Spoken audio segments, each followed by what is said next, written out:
Assalamualaikum warahmatullahi wabarakatuh. Ada pepatah mengatakan, tak kenal maka tak sayang, maka izinkan saya untuk memperkenalkan diri.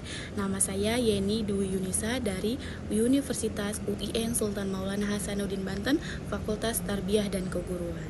Topik yang akan dibawakan hari ini ialah sejarah singkat tentang peradaban Islam pada masa Bani Umayyah. Baiklah, yang dikutip dari jurnal yang ditulis oleh Bapak Johnson Slob, Sejarah Umayyah. Bani Umayyah adalah sebuah nama yang diadopsi dari salah satu seorang tokoh kabilah Quraisy pada masa zaman jahiliyah, yaitu Umar ibnu Abdul Asyam ibnu Abdul Manaf ibnu Qusay al-Quraisy al-Munawi. Dinasti Umayyah dinisbatkan kepada Muawiyah ibnu Abi Sufyan ibnu Harb ibnu Umayyah ibnu Abdul Asyam, yang merupakan pembangun dinasti Umayyah dan juga khalifah pertama yang memindahkan ibu kota kekuasaan Islam dari Kupah ke Damaskus. Daulah Bani Umayyah berdiri pada tahun 41 Hijriah atau 661 Masehi. Didirikan oleh Muawiyah bin Abi Sufyan. Ia adalah gubernur Syam pada masa pemerintahan Umar bin Khattab dan Utsman bin Affan. Selama ia menjabat gubernur, ia telah membentuk kekuasaan militer yang dapat memperkuat posisi di masa mendatang. Bahkan pada masa Umar bin Khattab, ia mengusulkan untuk mendirikan angkatan laut, tetapi Umar menolaknya. Dinasti Umayyah merupakan sebuah rezim pemerintahan Islam yang berada di bawah kekuasaan keluarga Umayyah, yang berlangsung dari tahun 661 sampai 700 Masehi. Sepeninggalan Ali bin Abi Thalib, sebagian umat Islam membiat Hasan, salah seorang anak Ali, untuk menjadi khalifah. Namun jabatannya tersebut tidak berlangsung lama, karena Hasan tidak melanjutkan konflik dengan Bani Umayyah atau Muawiyah. Ia melakukan perdamaian dengan Muawiyah dan menyerahkan kepemimpinannya. Dengan demikian, Muawiyah menjadi penguasa tunggal masyarakat Muslim ketika itu, sedangkan keluarga Hasan hidup mengasingkan diri sebagai orang biasa. Namun, Umayyah terus memburunya hingga akhirnya Hasan meninggal karena diracun. Suksesi kepemimpinan secara turun-temurun dimulai sejak Muawiyah mewajibkan seluruh rakyatnya untuk menyatakan setia terhadap anak Yazid. Muawiyah bermaksud mencontoh sistem monarki yang terdapat di Persia dan Bizantium. Dia tetapi menggunakan istilah khalifah pada kepemimpinannya. Namun apa? Ia memberikan interpretasi baru untuk mengagungkan jabatan tersebut. Ia menyebutnya Khalifatullah. Berdirinya dinasti Umayyah pada masa pemerintahan Khalifah Ali bin Abi Thalib, terjadi pertempuran Ali dengan Muawiyah di Siffin. Perang ini diakhiri dengan tahkim, tapi ternyata tidak menyelesaikan masalah, bahkan menimbulkan yang dilatar belakangi. Nah, dengan banyaknya peristiwa-peristiwa yang dialami oleh Bani Umayyah, ia mengalami masa kemajuan atau kejayaan. Dikutip dari Marsyanda Lubis, DKK, kemajuan Bani Umayyah di bidang militer dan kekuasaan dalam bidang sastra. Dinasti Umayyah berhasil menguraikan ekspansi dengan hampir mengamankan wilayah dengan Alexander Agung. Menurut Ahmad Salabi, 3 front Bani Umayyah ditutup. Di bidang politik dan pemerintahan, dalam bidang politik internasional, hukum Islam bertujuan untuk menekankan tindakan partai-partai serupa sering untuk melawan dinamika yang semakin kompleks dari administrasi negara dan pembangunan nasional. Di bidang sosial dan budaya, adanya dalam kerangka keadilan sosial Islam, ada hubungan yang mapan antara komunitas Muslim, Arab, dan negara-negara yang diketahui telah mengembangkan budaya maju seperti Persia, Eropa, dan lainnya. Dengan terlenanya masa kemajuan, para khalifah Umayyah mengalami kemunduran. Khalifah memiliki kekuasaan yang absolut. Khalifah tidak mengenal kompromi. Menentang khalifah berarti artinya mati. Gaya hidup mewah para khalifah, kebiasaan pesta dan berfoya-foya di kalangan istana menjadi faktor penyebab rendahnya moralitas, karena di samping itu mengganggu keuangan negara. Banyaknya tokoh agama yang kecewa dengan kebijakan para penguasa Bani Umayyah karena tidak didasari dengan syariat Islam. Tidak hanya ketentuan yang tegas mengenai sistem pengangkatan khalifah, hal ini berujung pada perebutan kekuasaan antara para calon khalifah selanjutnya. Nah, karena terlalu terlena karena masa kejayaan para pemimpin Bani Umayyah, peradaban Islam pada masa Bani Umayyah. Dikutip dari Siti Maryam, Sejarah Peradaban Islam dari Masa Klasik hingga Modern. Terbentuknya dinasti Umayyah merupakan gambaran awal bahwa umat Islam ketika itu kembali mendapatkan identitasnya sebagai negara yang berdaulat.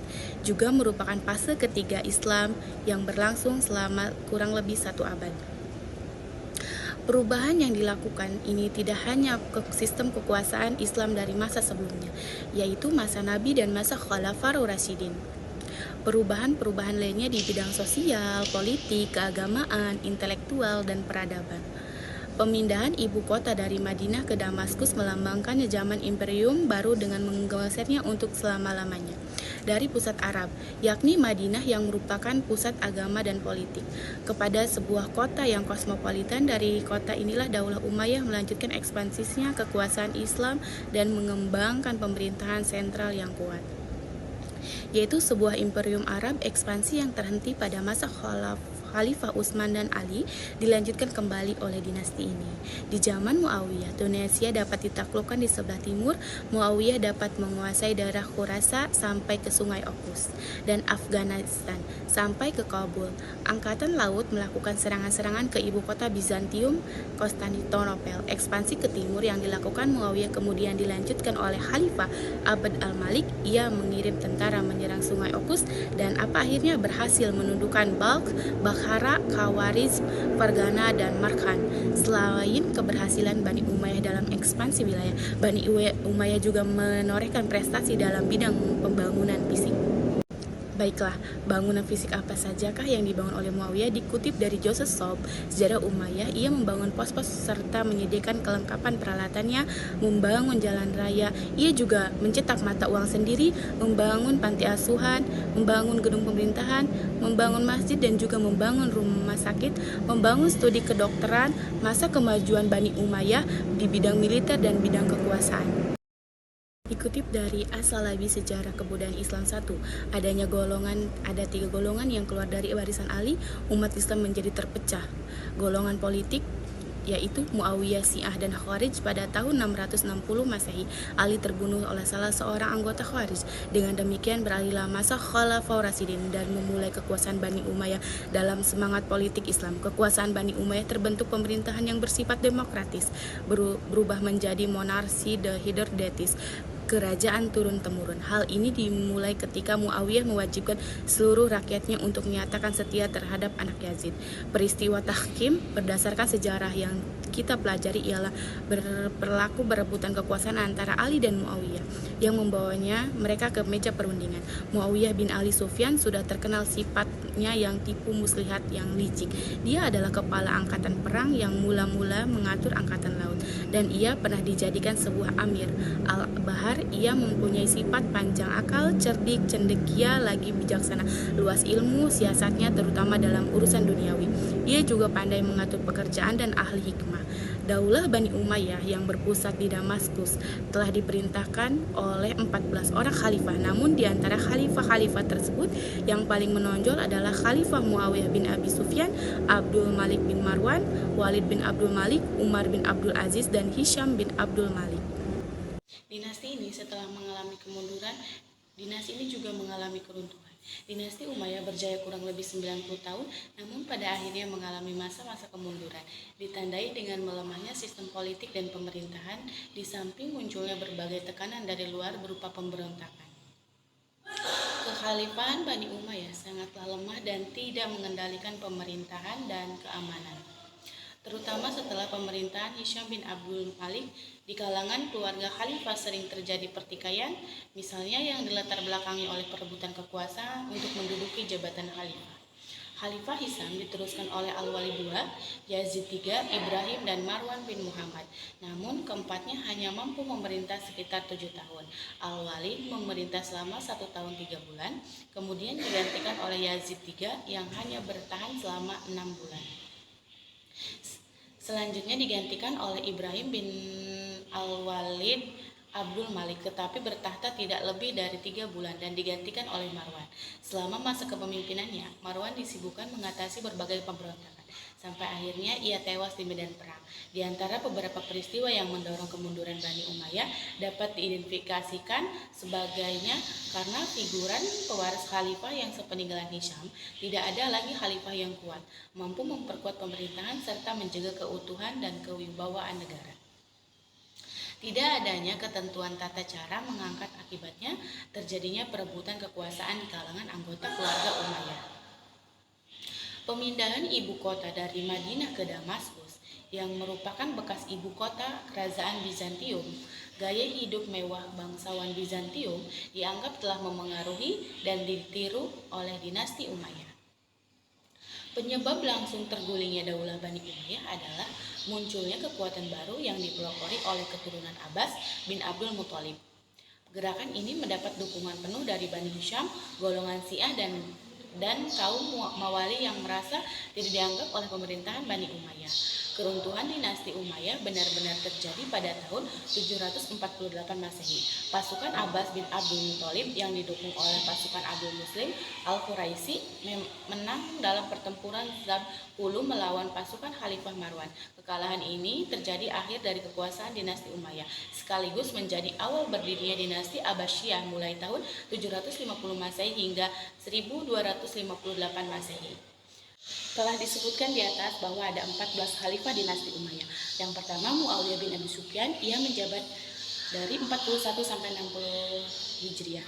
Yang kedua Yazid bin Muawiyah, ia menjabat dari 60 sampai 64 Hijriah. Yang ketiga Muawiyah bin Yazid, ia menjabat dari 64 sampai 64 Hijriah.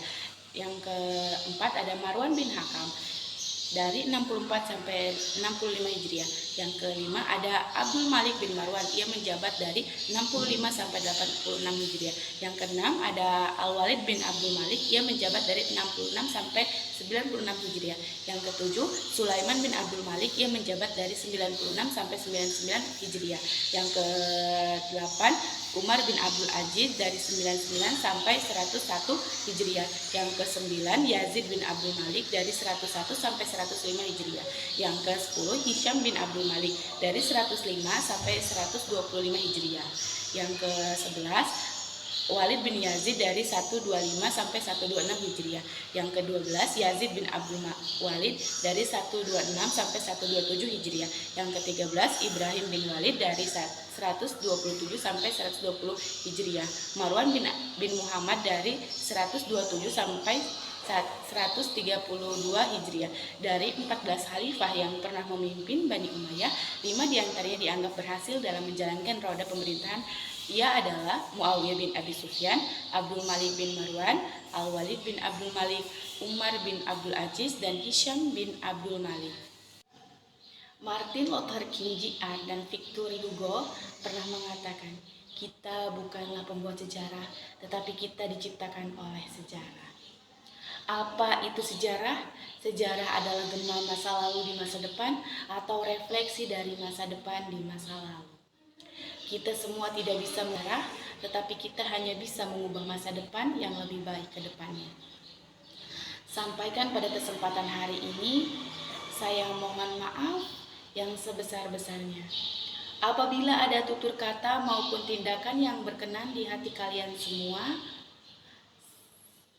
dengan ini presentasi saya tutup. Nasi goreng rasanya gurih, dimakan di Kota Batu. Kuucapkan terima kasih atas semua kasih sayang dan perhatianmu. Budina membawa bonsai, lalu duduk makan stroberi. Semua telah usai, saatnya saya undur diri. Mungkin hanya sekian, kurang lebihnya mohon maaf. Wallahu muwaffiq ila aqwamit thoriq. Wassalamualaikum warahmatullahi wabarakatuh.